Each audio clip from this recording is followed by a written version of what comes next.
So in today's video, we're going to be talking about a certain topic in anime, and that is censorship. And censorship in anime is more common than you might think, as many countries do not permit certain scenes to be shown in the same way as they might be in Japan. This is often due to TV regulations and the tendency for anime to depict more than what is considered acceptable. One common example is the censoring of blood. However, I don't believe that the approach China has taken to censoring it appears any better. However, even in Japan, certain manga panels are not adapted into anime as they can occasionally be deemed too brutal for younger audiences. This distinction arises because mangaka face fewer restrictions on their content compared to anime creators, who must consider television studios and sponsorships. This contrast becomes apparent when an anime such as Redo of a Healer displays content that pushes boundaries. Consequently, it airs around 3 AM, a time when the likelihood of children tuning in is insignificantly reduced. However, moving beyond censorship, an outright ban is a significant escalation, as it entails preventing a work from being viewed altogether. Attaining such a level of prohibition is a substantial feat. For instance, allowing the airing of Redo a Healer sends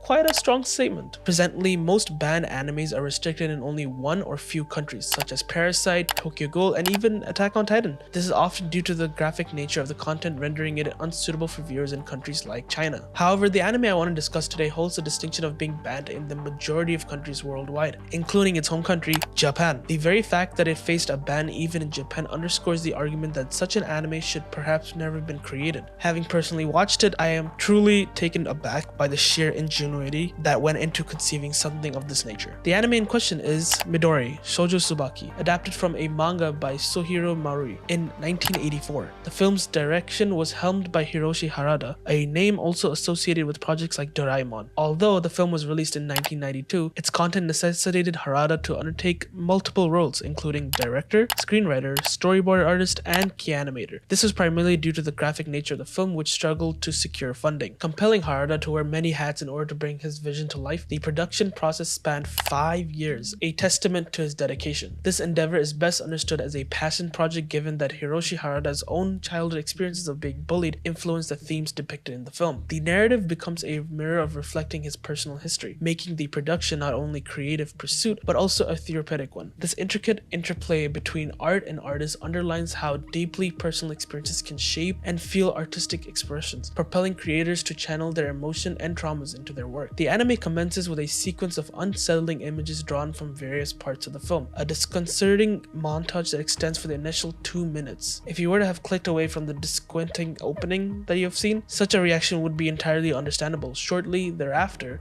the focus shifts to our protagonist, Midori. She is depicted selling flowers on the streets as a means to support her ailing mother. As the story unfolds, she encounters a man who initially engages in purchasing her flowers, but soon his inquiries delve deeper into her life. This stranger becomes sympathetic to Midori's hardships and extends an offer of shelter, an invitation for her to seek refuge with him in times of need. Following this encounter, Midori returns home to greet her mother, but the atmosphere takes a tragic turn as she discovers her mother's lifeless body. The cause of death, however, is not attributed to her illness. Shockingly, it's revealed that rats have been feeding on her. Astonishingly, this graphic detail is depicted directly in the film, a testament to the creator's unflinching approach to portraying even the most distressing scenes. This instance underscores the film's willingness to confront the audience with raw and unsettling visuals, pushing the boundaries of unconventional storytelling without hesitation. Following the traumatic loss of her mother, Midori accepts the man's earlier offer and ventures to the address he had provided. To her dismay, the destination leads to a peculiar circus home to an assembly of eccentric individuals. Upon arrival, instead of encountering the man, she is greeted by a cast of interesting characters who offer her a chilling welcome, an assault, and a deeply distressing encounter that unfolds within the first few moments of their meeting. The events are so profoundly unsettling that I hesitate to even describe them, for by this point, merely 5 minutes into this film, the visuals have already left an indelible mark on the viewers, an experience that prompts overwhelming desire to cleanse one's sight, basically bleaching your eyes because it's so horrible. Even the individual who had initially appeared sympathetic, the man who had extended his compassion, turns out to be involved in the disturbing turn of events. The situation deteriorates to such an extent that Midori finds herself grappling with the notion of suicide. Trapped in a nightmarish circumstances, she is left with nowhere else to turn, forced to endure the torment that surrounds her as the unsettling reality of her new environment becomes inescapable. Amidst the relentless torment she endures, a ray of solace emerges as she encounters a litter of puppies. These innocent creatures become a source of fleeting happiness within the bleak world she shares with the circus troupe. However, true to the tragic pattern of her existence, her fortune tension takes another cruel turn. One of her fellow circus members discovers her connection to the dogs, leading to a brutal massacre of the puppies. The horror escalates as they proceed to engage in an act unthinkable to most, consuming the slaughtered animals. This gruesome incident stands as a testament to the depths of cruelty depicted within the narrative. Despite her entrapment, Midori seizes moments of fleeting hope, attempting to attract the attention of passing trains with desperate waves, a silent plea for escape from this nightmarish reality of the circus. Regrettably, her attempts are repeatedly thwarted by the individuals who subject her to the torment. In these instances, we witness the glimmers of resilience that arise from her spirit, even in the face of these circumstances. Amidst the film's relentless suffering, Midori finds fleeting solace in moments like caring for puppies and connecting with a dwarf adult magician,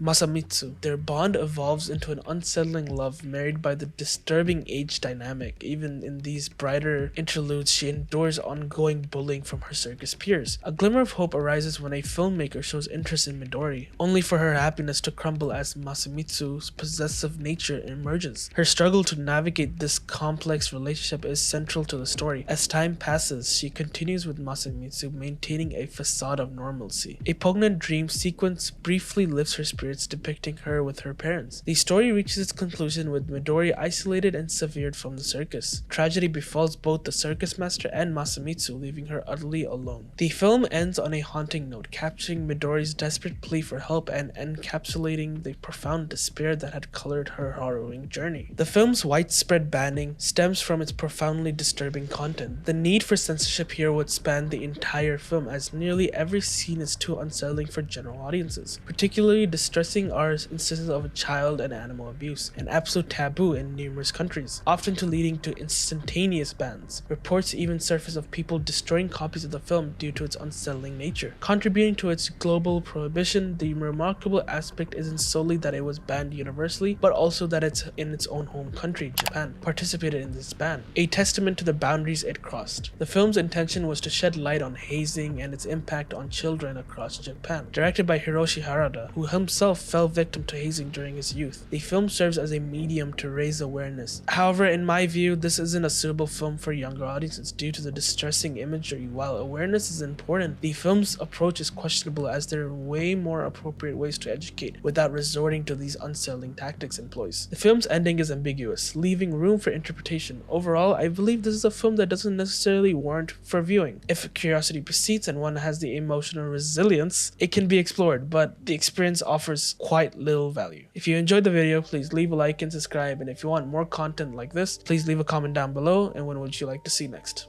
Hey, she said, baby, you so cold. I said, I'm just scared, 'cause I thought the one was the one that I just said.